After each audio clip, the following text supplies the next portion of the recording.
Hello student, आज मैं आपके लिए कॉम्पिटिटिव सीरीज स्टार्ट कर रही हूँ जिसमें हम यहाँ पर गणित को बहुत ही आसान और मज़ेदार तरीके से समझने वाले हैं। तो मैं सबसे पहले मेरा टॉपिक स्टार्ट कर रही हूँ मेरा नंबर सिस्टम का, जिसमें हम बहुत ही बेसिक से स्टार्ट करेंगे। यहाँ पे मैं आपको इसका एक इंट्रोडक्शन दे रही हूँ। ठीक है, तो सबसे पहले हम यहाँ स्टार्ट कर रहे हैं अंक से कि अंक होते क्या हैं। ठीक है, किसी भी संख्या को व्यक्त करने के लिए हम 10 संकेतों का यूज़ करते हैं, जैसे कि 0 1 2 3 4 5 6 7 8 9। ठीक, तो इसमें क्या है, इन 10 संकेतों को ही हम क्या कहते हैं, अंक कहते हैं। इन 10 संकेतों को ही क्या कहते हैं, हम अंक। ठीक, अब किसी भी चीज़ को हमें गिनना है तो हम किसका यूज़ करते हैं, इन अंकों का ही यूज़ करते हैं ना। तो गणना के लिए हम क्या यूज़ कर रहे हैं, यहाँ पे अंकों का यूज़ कर रहे हैं। अब उसके बाद हम पढ़ रहे हैं संख्या के अंकों के मान। संख्या के अंकों के मान क्या होता है, किसी भी संख्या के अंकों के कितने मान होते हैं, 2 मान होते हैं। सबसे पहला होता है जाति मान। जाति मान को क्या बोलते हैं, फेस वैल्यू। क्या बोलते हैं, फेस वैल्यू। अब फेस वैल्यू क्या होती है कि उसका खुद का मान, कोई भी संख्या उसका खुद का मान क्या कहलाता है, फेस वैल्यू। जैसे कि हमने यहाँ पे एक एग्जांपल लिया है 2 4 3 5 6 में 4 का जाति मान या फेस वैल्यू क्या है, तो उसका खुद का मान क्या है, 4 का खुद का मान 4।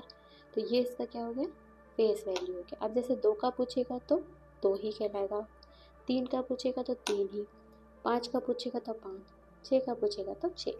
अब स्थानीय मान, स्थानीय मान मतलब कि जो उसके स्थान के अनुसार उसका इसकी स्थिति बता रही है। तो देखिए जैसे यहाँ पे 4 का स्थानीय मान, 4 का स्थानीय मान क्या होगा, 4 के बाद कितनी वैल्यू है, 1 2 3, तो सॉरी मिस्टेक हो गया, ये हो गया 4। उसके बाद कितनी वैल्यू है, 3, तो क्या हो जाएगा 1 2 3, 3 0 में लगा देंगे। तो 4 का स्थानीय मान क्या हो जाएगा, 4000। ठीक, अब यहाँ देखिए नीचे ये संख्याओं के प्रकार।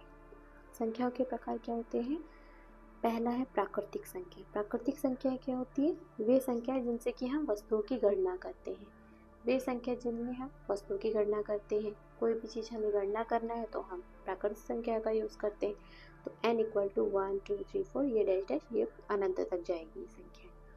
सेकेंड, अब देखिए इसमें एक नोट है कि शून्य को प्राकृत संख्या नहीं माना जाता, क्योंकि हम एक से गिनना प्रारंभ करते हैं। जैसे कि शून्य एक प्राकृत संख्या इसलिए नहीं कह रहे क्योंकि जब हम कुछ चीज़ गिन रहे हैं तो हम 0 से तो स्टार्ट करते नहीं, हम 1 से स्टार्ट करते हैं।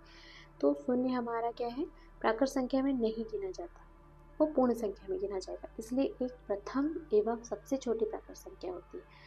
यदि एग्जाम में आपसे पूछता है कि सबसे छोटी प्राकृत संख्या कौन सी है, तो हम क्या बोलेंगे, एक है। हमारी जो एक है वो प्रथम एवं सबसे छोटी प्राकृत संख्या होती है। उसके बाद एक चीज़ और, सभी प्राकृत संख्या कैसी होती, धनात्मक। ये क्वेश्चन भी आपको एग्जाम में पूछ सकते हैं कि सभी प्राकृत संख्या कैसी होती है, धनात्मक होती है, ऋणात्मक होती है। तो हमें क्या बताना है कि जो जितनी भी प्राकृत संख्याएं होती है वो होती है धनात्मक। उसके बाद अब एक फॉर्मूला है कि प्रथम n प्राकृत संख्याओं का योग। ये क्वेश्चन पूछा जाता है एग्जाम में कि प्रथम n प्राकृत संख्याओं का योग बताइए। हमें n के जगह में कुछ भी पूछ सकता है, 10 प्राकृत संख्याओं का योग, 5 प्राकृत संख्याओं का योग, 20 प्राकृत संख्या। तो हमें इस फॉर्मूले में वैल्यू रखना है और वो योग हमें निकालना है, प्रथम n प्राकृत संख्याओं का योग हमें निकालना पड़ेगा। अब नेक्स्ट है हमारा पूर्ण एवं प्राकृत संख्या क्या होती है। तो देखिए पूर्ण संख्या, जैसे कि हमने अभी प्राकृत संख्या पढ़ा, यहाँ पे 0 शामिल नहीं है, लेकिन पूर्ण संख्या में हमारा क्या हो जाएगा, 0 शामिल हो जाएगा। क्या हो जाएगा, 0 शामिल। तो जब हम प्राकृत संख्या में शून्य लगा देते हैं तो वह पूर्ण संख्या का समुच्चय कहलाता है। तो ये हो जाएगा यहाँ पे 0, और 0 से स्टार्ट हो जाएगा 1 2 3 डैश डैश इन्फिनाइट तक चला जाएगा ये। अब देखिए नेक्स्ट है पूर्ण संख्या के साथ जोड़, घटाव, गुणा और भाग कैसे किया जाता है। देखिए जैसे हम कोई भी दो नंबर लेते हैं, a बराबर हम लेते हैं 5 और b बराबर हम लेते हैं 2। अब देखिए यहाँ पे हम इन पे पूर्ण संख्या के साथ हम जोड़, घटाव, गुणा और भाग समझेंगे।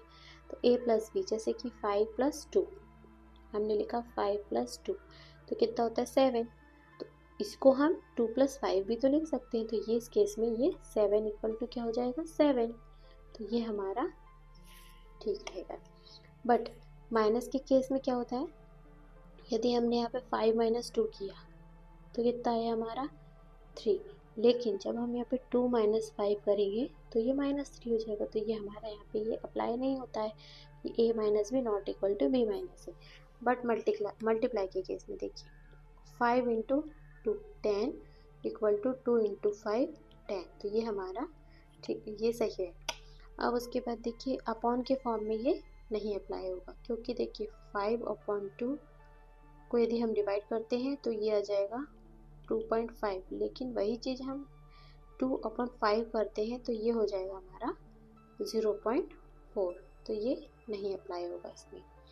ठीक है, अब नेक्स्ट हम पढ़ेंगे संख्या रेखा। संख्या रेखा हमारी क्या होती है? देखिए संख्या रेखा मतलब कि नंबर लाइन जिसमें कि हम सारी संख्याओं को डिनोट कर सकते हैं। जैसे कि हमने यहाँ पे एक संख्या रेखा बनाया, तो देखिए ये कौन सा है? दाईं ओर के भाग को क्या कहेंगे? हम धनात्मक संख्या डिनोट करते हैं, और बाईं ओर हम क्या करते हैं? ऋणात्मक संख्या डिनोट करते हैं। तो और जीरो क्या होता है? हमारा बीच में होता है। तो जीरो जो होता है हमारा ना ही धनात्मक होता है और ना ही ऋणात्मक होता है। तो यहाँ पे हम पूरी धनात्मक संख्याएं बताते हैं और यहाँ पे हम पूरी ऋणात्मक संख्या शो करते हैं, और इसमें हम परिमेय संख्या को भी शो कर सकते हैं। संख्या रेखा में हम परिमेय संख्या को मतलब दर्शा सकते हैं। अब देखिए यहाँ पे हम सम संख्या पढ़ेंगे। तो वे संख्याएं जो 2 से पूर्णतः विभाजित होती है तो वो क्या कहलाती है? सम संख्या। वे संख्याएं जो 2 से विभाजित हो वो क्या कहलाती है? सम संख्या। जैसे कि 2, 4, 6, 8, 10 ये हमारी क्या है? सम संख्या है, क्योंकि ये सारी संख्या 2 से डिविजिबल है, तो ये सब क्या कहलाएंगे? सम संख्या। उसके बाद एक और फॉर्मूला बनता है यहाँ पे, प्रथम n सम संख्याओं का योग। प्रथम n सम संख्याओं का योग क्या होता है? n into n plus 1। ये क्वेश्चन पूछा जाता है एग्जाम में कि प्रथम n सम संख्याओं का योग बताइए, तो n की जगह में हमें कोई भी क्वेश्चन बोलेगा कि प्रथम 10, प्रथम 20 संख्या का सम संख्याओं का योगफल बताइए, तो हमें इस फॉर्मूला में वैल्यू रख के सॉल्व करना है। उसके बाद हम आते हैं विषम संख्या में। विषम संख्या क्या होती है हमारी? वे संख्याएं जो 2 से विभाजित नहीं होती। वे संख्याएं जो 2 से विभाजित नहीं होती तो वो क्या कहलाती है? हमारी विषम संख्या। अब जैसे अब क्या 1, 3, 5, 7, 11, जैसे ये लिखा हमने 1, 3, 5, 11, 17, ये 2 से डिविजिबल नहीं है, तो ये हमारी सारी संख्या क्या कहला जाएगी? विषम संख्या। अब देखिए एक और फॉर्मूला बनता है कि प्रथम n विषम संख्याओं का योगफल। प्रथम n विषम संख्याओं का योगफल क्या होता है? हमारा n स्क्वायर। अब यहाँ पे कुछ भी पूछ सकता है कि प्रथम 20 विषम संख्याओं का योगफल बताइए, प्रथम 30 विषम संख्याओं का योगफल बताइए, तो हमें इस फॉर्मूले में मान रखना है और निकालना है। अब हम पढ़ेंगे नेक्स्ट अभाज्य संख्याओं के बारे में। अभाज्य संख्या मतलब कि क्या होता है? Prime number. प्राइम नंबर क्या होते हैं? वे संख्याएं जो एक और स्वयं के अतिरिक्त किसी से भी डिवाइड ना हो। क्या होते हैं? वे संख्याएं जो एक और स्वयं के अतिरिक्त किसी से भी विभाजित ना हो तो अभाज्य संख्या कहलाती है। जैसे दो के फैक्टर कौन कौन से? एक ही होगा और 2 होगा। 3 का क्या होगा? 3 और 1। 5 का क्या होगा? 5 और 1। लेकिन 4 है, 4 के क्या होंगे? 1 भी होगा, 2 भी होगा और 4 भी होगा, तो ये हमारी अभाज्य संख्या नहीं है। 6 का क्या होगा? 1, 2, 3, 6, तो ये हमारी अभाज्य संख्या नहीं है। अब नेक्स्ट हम पढ़ेंगे भाज्य संख्याएं। भाज्य संख्याएं क्या होती है? वे संख्याएं जिनका एक एवं स्वयं के अतिरिक्त कम से कम एक और गुणनखंड होता है। तो जैसे कि हम एग्जांपल ले लेते हैं 4 का क्या रहेगा? 1, 2 और 4। अब 12 का ले लेते हैं। 12 का क्या हो जाएगा? 1 से भी जाएगा, वो 2 से भी डिविजिबल है, 3 से भी, 4 से भी, 6 से भी और 12 से भी। तो ये क्या है? हमारे भाज्य संख्या है जो एक के अतिरिक्त उनके और बहुत सारे गुणनखंड होते हैं, तो ये हो जाएंगी हमारी भाज्य संख्याएं। अब यहाँ देखिए एक चीज और याद रखना है, जैसे कभी पूछ लिया कि एक ना तो भाज्य है और ना ही अभाज्य। एक के बारे में पूछा क्या एक भाज्य संख्या है या भाज्य संख्या है, तो एक ना ही भाज्य है और ना ही अभाज्य है। अब भाज्य संख्या कैसी होती है? सम भी हो सकती है और विषम दोनों हो सकती है। कोई भी भाज्य संख्या सम भी हो सकती है और विषम भी हो सकती है। जैसे -4, 4, ये क्या होगी? ये विषम हो गई और ये सम हो गई। ठीक है, अब नेक्स्ट हम पढ़ेंगे परिमेय संख्याएं के बारे में।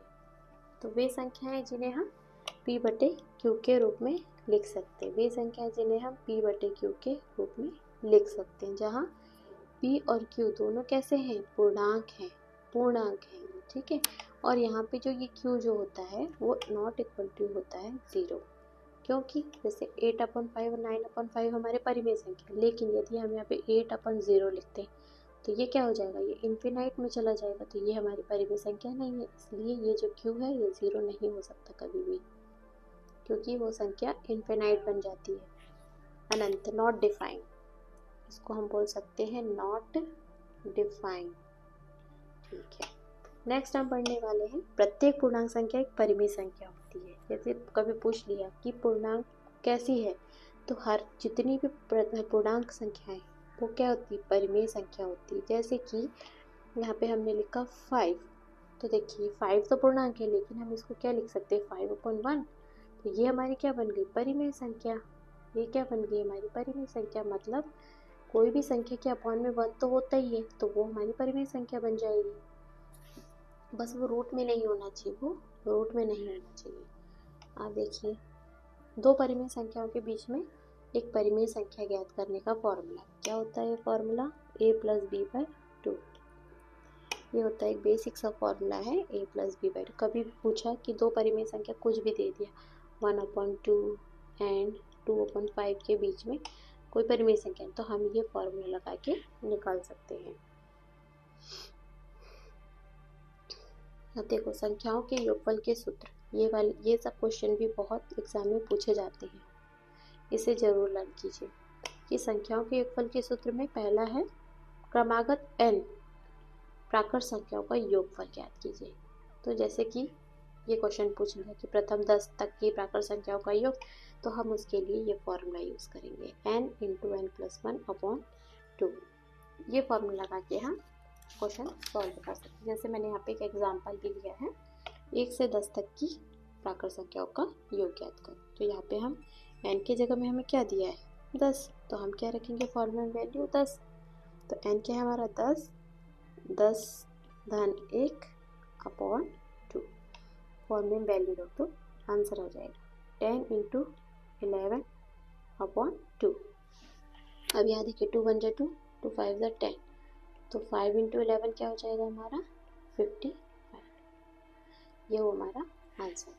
अब नेक्स्ट, जैसे कि क्रमागत n सम संख्याओं का योग, अब कुछ भी पूछ सकता है, क्रमागत 20 तक की सम संख्याओं का योग, क्रमागत 30, तो मैंने यहाँ पे लिया है 1 से 10 तक की सभी सम संख्याओं का योग, तो वैल्यू रख दीजिए 10/2 + 1, अब निकालिए मान, 2 × 1 = 2, 2 × 5 = 10, 5, 2 × 1 = 2, 2 × 5 = 10, 5 और 1 कितना हो गया 6, 5 × 6 = 30, ये हमारा हो गया आंसर, ठीक है।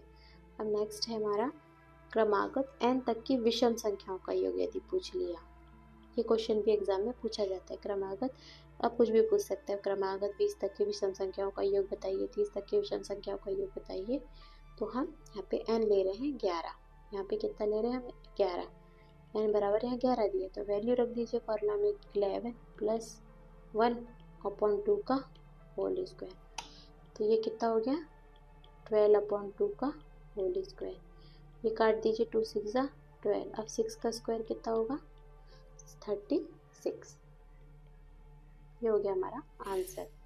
तो क्रमागत n तक की विषम संख्याओं का योग, तो 11 तक की सभी विषम संख्याओं का योग क्या हो गया हमारा 36। अब नेक्स्ट हम पढ़ेंगे प्रथम n सम संख्याओं का योग फल बताइए, तो ये क्या हो जाएगा n × n+1, ये इसका फॉर्मूला होता है। तो अब हम यहाँ पे n = क्या पुट करेंगे 10 + 1, कितना हो जाएगा हमारा 10 × 11, कितना हो गया, इसको मल्टीप्लाई करोगे तो आप 110। अब यहाँ देखिए नेक्स्ट क्वेश्चन है प्रथम n विषम संख्याओं का योग, यहाँ पे क्या बोल रहा है n विषम संख्याओं का योग, अब वहाँ हम क्या पढ़ रहे थे प्राकृत संख्या, अब ये यहाँ पे हम क्या पढ़ रहे थे प्राकृत संख्याओं के बारे में। अब यहाँ पे देखिए ये नॉर्मल पूछ रहा है कि प्रथम n विषम संख्याओं का योग, प्रथम 10 विषम संख्याओं का योग, तो हम यहाँ पे n की जगह में क्या रखेंगे 10, 10 का स्क्वायर कितना हो जाएगा हमारा 100, ये है इसका आंसर। अब यहाँ देखिए n संख्याओं के वर्गों का योग निकालिए। प्रथम n संख्याओं के वर्गों का योग निकालिए। तो यहाँ पे n इक्वल टू कितना दिया हमको 10, तो ये हो जाएगा 10। यहाँ पे लिखते हैं, वैल्यू पुट करते हैं 10 प्लस 1 और 2 इंटू 10 प्लस 1 अपॉन का 6। अब इसको हम सॉल्व करेंगे, कितना आएगा देखिए 10 इंटू 11 इंटू 20 प्लस 21, ये हो जाएगा 6। अब इसको पूरे को हम काटेंगे, 2 3 जा 6, 2 5 जा 10, 3 1 जा 3, 3 7 जा 21। अब इनको मल्टीप्लाई करेंगे तो हमारा आंसर आएगा 385। ये वो हमारा आंसर। नेक्स्ट पॉइंट था हमारा 7 नंबर का, प्रथम n प्राकृत संख्या के घनों का योग। यहाँ पे क्या बोला है, प्रथम n प्राकृत संख्याओं के घनों का योग बताइए। तो इसका फॉर्मूला होता है n plus 1 upon 2 n plus 1 upon 2 का होल स्क्वायर। ये याद रखना है, यहाँ पे होल स्क्वायर लगता है घनों के फॉर्मूले में। तो प्रथम, जैसे हमने एक एग्जांपल ले लिया, प्रथम 10 प्राकृत संख्या के घनों का योग बताइए। तो हमने यहाँ पे n की जगह में हमें वैल्यू पुट करना है। देखिए n की जगह में 10 रखना है, 10 प्लस 1 अपॉन 2 का होल स्क्वायर। इसको सॉल्व करके आंसर आ जाएगा। ठीक है, नेक्स्ट मैं आपको कुछ इम्पॉर्टेंट पॉइंट बताने वाली हूँ जो कि आपके एग्ज़ाम में पूछे जाते हैं। ये बहुत ही इम्पॉर्टेंट पॉइंट है। तो देखिए, सबसे पहला यहाँ पे पूछ सकता है, सबसे छोटी अभाज्य संख्या कौन सी है। तो सबसे छोटी अभाज्य संख्या क्या है हमारी, 2। उसके बाद सबसे छोटी और इकलौती समअभाज्य संख्या, तो यही आएगा, 2 ही आएगा, क्योंकि ये सबसे छोटी भी है और सम भी है। तो ये हो गया सबसे छोटी और इकलौती समअभाज्य संख्या, हो गया हमारा 2। उसके बाद सबसे छोटी विषम अभाज्य संख्या क्या होगा हमारा, 3। और सबसे छोटी भाज्य संख्या क्या हो जाएगा, 4। 4 इसलिए क्योंकि 4 भाज्य है, क्योंकि 4 में किस किस का डिवाइड चला जाएगा, 1 का भी, 2 का भी और 4 का भी। तो ये क्या हो गया हमारी भाज्य संख्या। अब सबसे छोटी समभाज्य संख्या, तो ये भी क्या होगी हमारी 4 ही होगी, क्योंकि यहाँ पे अभाज्य नहीं बोला, यहाँ समभाज्य संख्या बोला है, तो 4। यहाँ पे वर्ड का बहुत ध्यान देना पड़ेगा। सबसे छोटी विषम भाज्य संख्या क्या है, तो क्या हो जाएगी हमारी सबसे छोटी विषम भाज्य संख्या, 9। अब 2 अंकों की सबसे छोटी अभाज्य संख्या क्या होगी, सोचिए कि 2 अंकों की सबसे छोटी अभाज्य संख्या क्या होगी, 11, क्योंकि 10 तो हमारी कैसी हो जाएगी, भाज्य हो जाएगी, इसलिए यहाँ 11 आएगा। 2 अंकों की सबसे बड़ी अभाज्य संख्या, क्या बोल रहा है यहाँ पे, 2 अंकों की सबसे बड़ी अभाज्य संख्या, तो देखो 100 के आसपास होनी चाहिए, तो क्या हो जाएगा 97। ठीक है, अब 9th नंबर, 3 अंकों की सबसे छोटी अभाज्य संख्या, 3 अंकों की सबसे छोटी अभाज्य संख्या क्या हो जाएगी, 3 अंकों की सबसे छोटी अभाज्य संख्या 101। 3 अंकों से ही समझ जाओ कि 100 से ऊपर जाना है। 100 से ऊपर से हमने 101 से चेक किया, तो यही हमारी सबसे छोटी क्या होगी, अभाज्य संख्या। 3 अंकों की सबसे बड़ी अभाज्य संख्या, सबसे बड़ी अभाज्य संख्या क्या हो जाएगी, 997। ये 1000 के आसपास चलेगी, तो ये याद रखना पड़ेगा। 4 अंकों की सबसे छोटी अभाज्य संख्या, क्या बोला, 4 अंकों की सबसे छोटी अभाज्य संख्या क्या हो जाएगी, 1009। ये याद रखना। 4 अंकों की सबसे बड़ी अभाज्य संख्या, 4 अंकों की सबसे बड़ी बोला है, यहाँ क्या बोला है, बड़ी अभाज्य संख्या, तो क्या हो जाएगा 9973। अब 2 अंकों की सबसे छोटी भाज्य संख्या क्या हो जाएगी, 10। और 2 अंकों की सबसे बड़ी भाज्य संख्या क्या हो जाएगी, 99। ये बहुत ही इंपॉर्टेंट पॉइंट है, ये सब आप याद कर लीजिए, ये एग्जाम में पूछे जाते हैं और इन्हीं सब क्वेश्चनों में हम कंफ्यूज हो जाते हैं। अब उसके बाद मैं आपको प्राइम नंबर के बारे में बता रही हूँ कि 1 से 100 के बीच में कितने प्राइम नंबर होते हैं, 1 से 50 के बीच में, 50 से 100 के बीच में, 1 से 200 के बीच में, 100 से 200 के बीच में, 1 से 500 के बीच में और 100 से 500 के बीच में। अब यहाँ देखिए, सबसे पहले तो ये याद रख लीजिए कि 1 से 100 के बीच में कितने प्राइम नंबर होते हैं, 25। ठीक है, उसके बाद है 1 से 50 के बीच में, 1 से 50 के बीच में कितने होते हैं, 15 होते हैं, 15 प्राइम नंबर। हाँ, अब 50 से 100 के बीच में देखिए, इसमें से इसको माइनस करेंगे तो कितना आएगा, 10। तो इसमें कितने होते हैं, 10 प्राइम नंबर होते हैं। कितने नंबर होते हैं, 10 प्राइम नंबर होते हैं। 1 से 100 के बीच में 25 हो गए, 1 से 50 के बीच में 15 और 50 से 100 के बीच में 10। अब यहाँ देखिए 1 से 200, अब यहाँ अंदाज लगा सकते हैं कि 1 से 200 मतलब कि काफ़ी संख्या है, तो इसमें ये याद रखिए कि 46 प्राइम नंबर होते हैं। कितने होते हैं? 46 प्राइम नंबर। अब 100 से 200 के बीच में, तो देखिए यहाँ पे 1 से 100 के बीच में कितने थे? 25, और 1 से 200 के बीच में 46। अब यहाँ 100 से 200 के बीच में मतलब 46 माइनस 25 कितने हो जाएंगे? 21 प्राइम नंबर। अब यहाँ देखिए 1 से 500 के बीच में, ये याद रख लीजिए, 95 होते हैं। आप इससे अंदाज लगा सकते हैं कि 1 से 500 के बीच में बहुत सारे प्राइम नंबर होंगे, तो यहाँ याद कर लीजिए 95 प्राइम नंबर। अब उसके बाद 100 से 500 के बीच में क्या करना है? 95 में से 46 माइनस करेंगे तो कितना आएगा हमारा? 49 प्राइम नंबर। तो 100 से 500 के बीच में कितने होते हैं? 49 प्राइम नंबर। अब 100 से 500 के बीच में हमारे होंगे, यहाँ पे थोड़ा मिस्टेक हो गया है, 100 से 500 के बीच में होंगे 95 में से 25 माइनस करोगे तो आएगा हमारा 70। ये होंगे हमारे 70 प्राइम नंबर। और यहाँ पे होगा हमारा 95 माइनस का 46। ये दोनों की कंपेयर करेंगे, 8 और 5 पॉइंट की। 95 माइनस 46 कितना हो जाएगा हमारा? 49 प्राइम नंबर। ये सब आप याद रखिए, ये आपको एग्जाम में पूछे जाएंगे। आई होप आज का वीडियो आपको समझ में आया होगा। यदि आपको कोई भी डाउट हो तो आप कमेंट सेक्शन में ज़रूर बताएं। नेक्स्ट आगे हम अगले वीडियो में कंटिन्यू करेंगे।